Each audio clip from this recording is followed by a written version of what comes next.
Hi, I'm Leanne Barreca, and my speech is on Wayne Williams. Wayne Williams, also known as the Atlanta child murderer, the Atlanta boogeyman, and the Atlanta monster.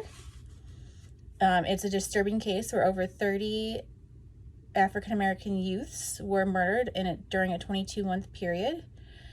In this speech, I will talk about criminal profiling and how it played a big role in this case, as it was a big case where it helped catch the perpetrator. I will also talk about the case trial and verdict and where Wayne Williams is today. There's not a lot known about Wayne Williams' early life.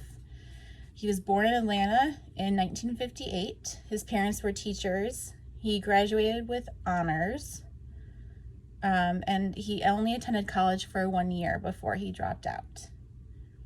He either borrowed money or he had odd jobs, one of which he sold pictures of accidents, such as fires, to different magazines, and he had a police scanner that made it easier for him to find these. His parents ended up having to file bankruptcy because of all the money that Wayne Williams never paid back. Wayne Williams was interested in radio work, like radio production and talent scouting. He always thought he was going to make it big, but he never did. His criminal career started with him showing kids a badge that he had and telling them that they had to get off the streets or else he was going to arrest them.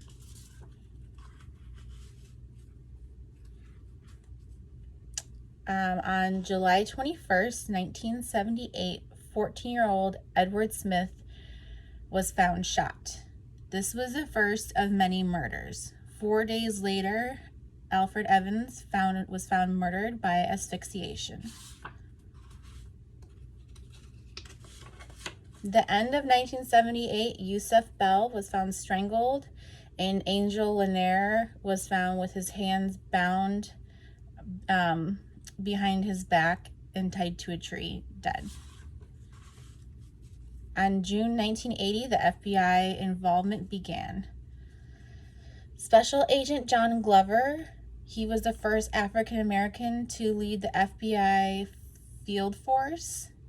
He offered support of the Bureau to the city of Atlanta when they asked for it on August 21st, 1980. November 6, 1980 was when the major investigation was launched.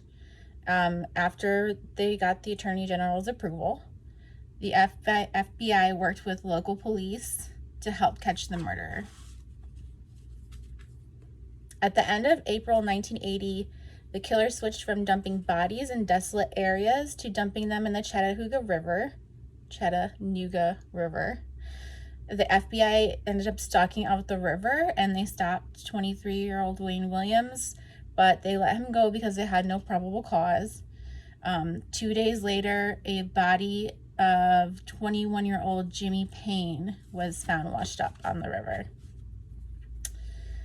There are many commonalities found between the murders. They were all African American. They all disappeared in broad daylight. They were mostly men.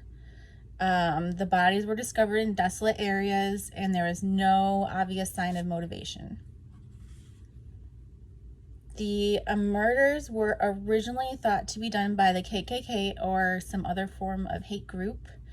On August 1980, the Behavioral Science Unit sent John Douglas to develop a criminal profile.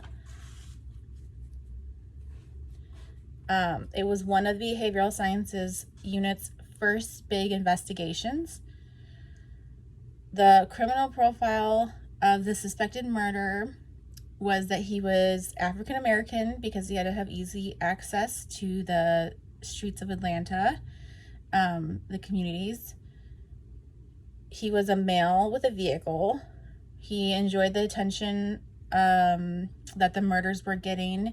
He followed the press, and he also would attend the Sammy Davis Jr. and the Frank Sinatra concerts that were coming up.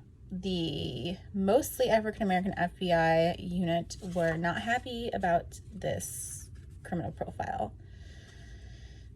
Between September 4th, 1974 and May 1981, 25 more possible victims were found that had died either of asphyxiation, strangulation, or blunt force trauma that were committed by the Atlanta child murder.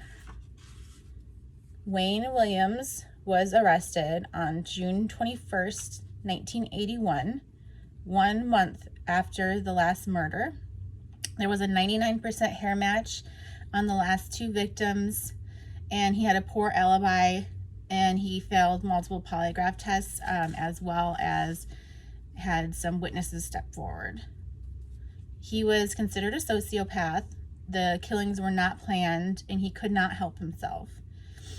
They ended up linking him to 20 of the 30 murders, but they're not entirely sure that the female murders were his.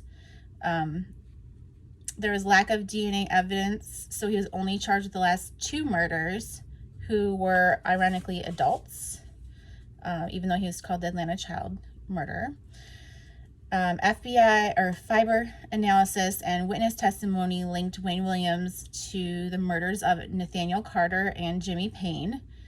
10 other murders were brought up during court, the trial, but there was not enough evidence to convict on those.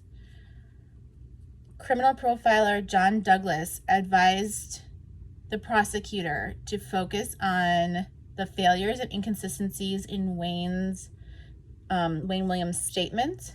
This made the calm Wayne Williams argumentative, and he ended up calling the prosecutor a fool.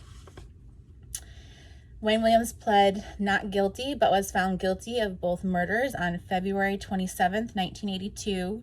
He was sentenced to 2 life sentences, and after he was captured, the killing stopped.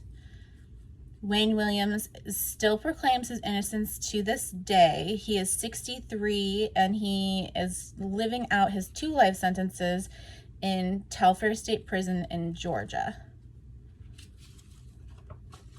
He was denied parole on November of 2019, and his next parole date is November of 2027, which was the farthest date that the parole board was allowed to push it.